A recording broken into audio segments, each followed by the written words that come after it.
Hey guys, so doing a puzzle climb, going up the puzzles using the custom option, where you can set your own rating range. And now we're going to do the kind of 250 to 500 range, and we're going to do a bunch of puzzles, see how we get on. So the 0 to 250, there was one that I actually had to have a couple of attempts at. It said it was rated around 100, but I think I must have overcomplicated it. Now, this is an endgame one, so we're expecting things to get slightly more challenging. You have to think slightly deeper into it. Now, okay, so my opponent's just played pawn there, and now I'm in check. And I can't go there or there because of the king, and I can't stay where I am. So I have to either retreat to the 6th rank or go sideways to there. Now, if I retreat anywhere to the 6th rank, my opponent gets this square with his king. And then he's controlling these squares and my king is out. So I've got to go sideways. I'm sure of that. I go sideways. Now he can't go there or there or there or there. So his king is then forced to retreat. And then I get to come up the board. So this is this kind of spatial understanding of space and how the kings are like two magnets. They have to repel each other. Right, so having this position called the opposition is so important. And now, a key thing, I want to get here so I can eliminate this pawn, or here so I can eliminate this pawn. Right now, the kings are in opposition. He has just moved into opposition against me, which means that these squares here are out of bounds for me. But I have a move in hand. I have a pawn move there, right? And now I get to come here, take out this pawn, come here, and my pawn dances to victory, okay? There's nothing that white can do to stop that now. That was quite an advanced puzzle, I think. Okay, so we are white. That was interesting. So on the previous move, black had the opportunity to capture my queen and didn't. Instead captured a... Oh no, he was in check, of course. Okay, so he's in check here, right? So king gets out of check by capturing the pawn. Now, I can't take the rook because the queen is guarding. Okay, I have a check here. This check doesn't work, obviously, because queen takes. I also have a check with the bishop, but then rook takes. So, what do we do? It's not a good situation. So right now, the king can't go there. So if I play queen here check, he's also got queen there to block. This is interesting.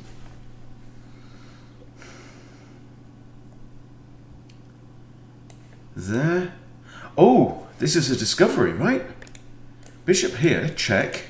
Yes, the rook can take, but look, the queen falls. So here, queen there, blocks. I think that's the only...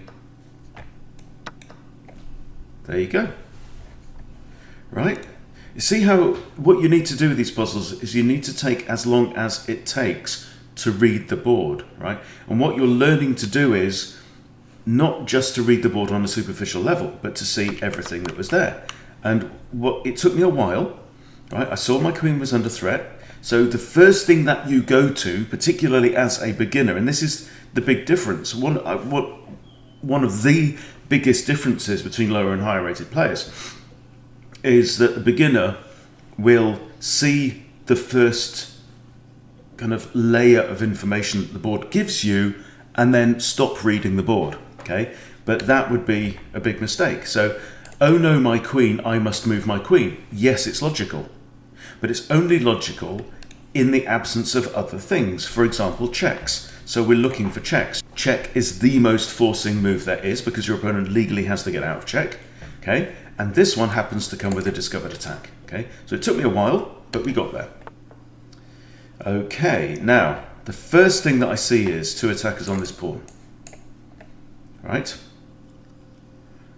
Okay, and again, there it would be very natural for you to go, oh, I must defend the pawn, right? And yes, that gets out of an initial threat. However, Your opponent is up 3, 4, 5, a pawn. It's got these 2 passed pawns here, right?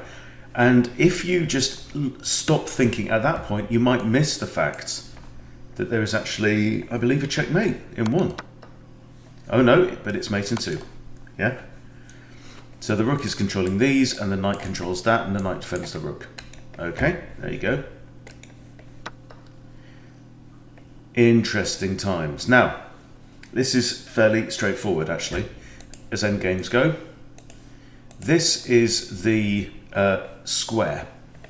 So what you do is you imagine or draw a square on the board, right? When you've got a pawn that's trying to dash to the line to promote, okay, then you draw a square from where it is to the promotion rank, and it has to be the same size on each side, right? Now, if your opponent's king can get into that square, so if it was black to move here, so in fact where black's king was inside the square, right? Black's king has now just moved outside of the square, which means that my pawn can get there in 4 moves, right? 1, 2, 3, 4, too late. Because on the 4th move, I queen, and he can't move there, right? Now, if this pawn ever moves there, I'll take it off. If this pawn comes forward, I'll take that off. Okay, so this is the right move. And we win, right? So that is absolute endgame 101. You have to know that. Alrighty. Okay, now, this is a very common checkmate pattern. Now, black has mate in 1, right? And we go, okay, I see you have mate in 1, right? You could get out of it, for example, with king g1, and then the rook can't come here because you take the rook, okay? If you didn't move the king, black has mate in 1 on the next move, if black gets a chance to do it. But we have 2 rooks on the 7th rank. The king only has 2 squares. Okay, so this is the pattern. Takes with check, moves there. Takes with check, moves there. Other rook comes in on the other square, and it's all over. Okay, so this meant nothing. This threat was inconsequential, it turned out. That rook was key because it stopped the king. So if the king had 3 squares or whatever, king can keep moving backwards and forwards, right? But when the king's got 2 squares, you can do that. Now, let's do another. Okay. So we're just reading the board, okay? And this is the excitement when you say new puzzle, right? You get to practice this incredible skill. So, obviously the pawn's moving forward. Obviously, pawn e7 check would be pretty bad. My king would have to move, and then pawn promotes, and it's all over. So what do we do? First thing I notice is there's a discovered check possibility here, right? Now, if I go here, for example, check. King could take the pawn, can't stay on here, could take the pawn, or can't go there actually because of the bishop, or go there or there. So there's 3 options for that king. Then I could, for example, take out the pawn. That's a possibility. Okay, but the key to this is you have to work it through to the end. But also there's this. See, for this, right, the king has, like we've said, 1, 2, maybe even 4. Oh no, not that one. The king has 3 possibilities, and that gets difficult, and you don't expect that kind of complexity and branching out at this level. So that says to me that at 250 to 500, that is unlikely to be the scenario. So I look again and I see this. What I like about this as well is, you know, if for example we move the bishop with the discovery, the pawn could fall. And I just don't see a continuation from there. But I like this idea. Queen takes here. The bishop and the pawn are protecting each other. So the king can't go there, there, there, there, or there, or there, or there. Is that mate in 1? It certainly is. Mate in 1. Very, very good. Okay? And you can see how the puzzle there was, it laid a red herring there for us. Okay, let's do a couple more. Okay, knight has just moved to here with a fork on queen and bishop. And one of the really, really cool things that puzzles teach you is not to freak out when something happens that you don't like, you know? So,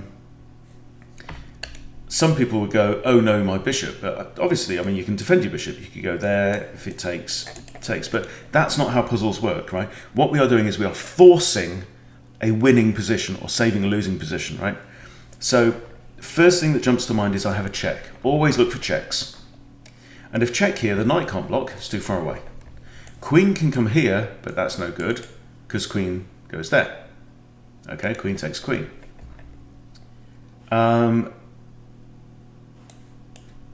However, if I go here, the king can go there. But then, right, boom, e4, discover check, pawn attacks queen.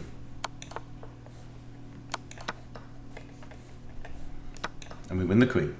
Okay, let's do one more. In fact, let's do 10.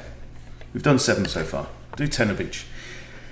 Okay, first thing I see is this. Okay, and we're also learning not to react to the first thing you see. You know, we're not like kids in the sweet shop. We just go, oh, that'll do. I'm going to stuff that in my mouth. No, no, no, no.